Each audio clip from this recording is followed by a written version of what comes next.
Have you ever felt like you're entirely alone? Really alone? Like the kind that no one really knows you, kind of alone. And I think we've all been there. Maybe not now. Maybe you're not in that place right now. But think back to the last time you felt misunderstood or rejected and left alone. Think back to middle school for most of us.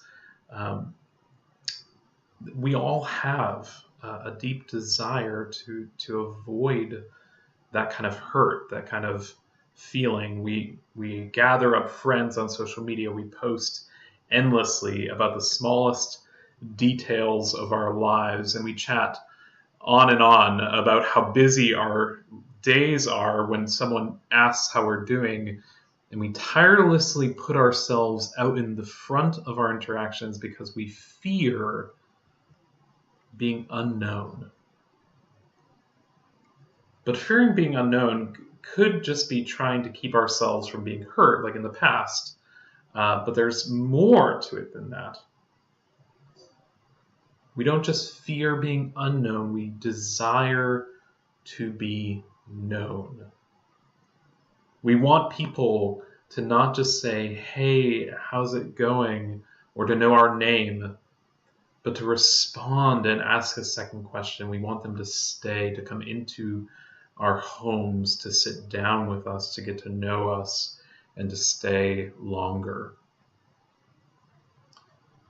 You see, it isn't just enough to be known. It's even more than that.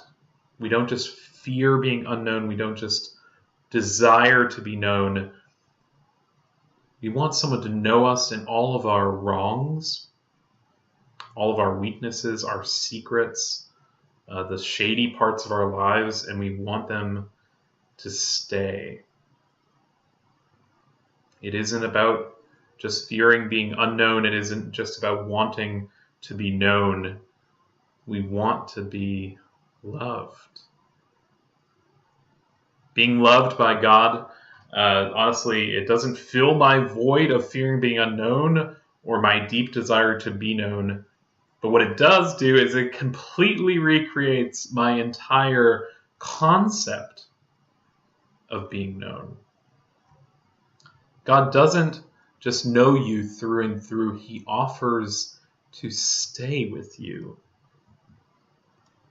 God loves you.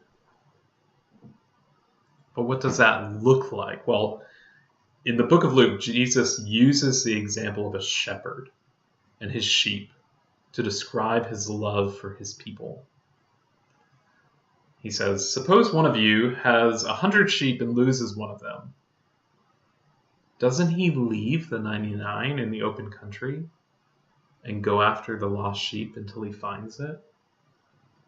You see, Jesus is at a dinner party with some pretty shady people.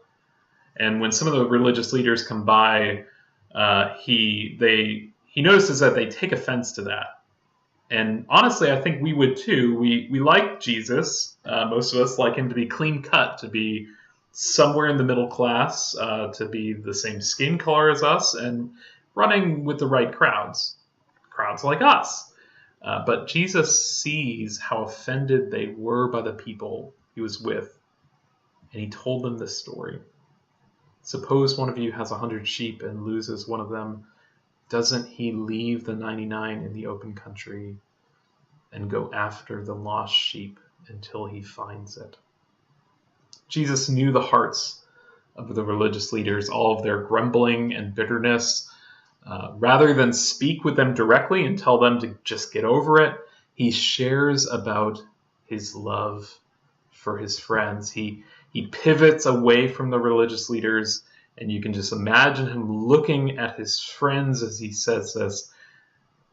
You see, his love for them was like a shepherd who had lost a sheep. Not a lot of sheep, but just one. You can imagine the keenness of the eye of the shepherd looking over the flock and noticing that one sheep had gone lost. And in order to know that, he had to know that one particular sheep. And so he went out to find it. No matter how long it took, he left his other sheep who were secure, and he went out and he found it.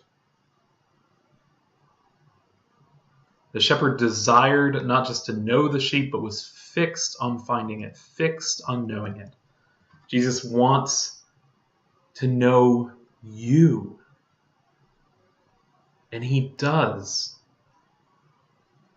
That's not enough, right? We don't just fear being unknown. We don't just want to be known. We want to be loved.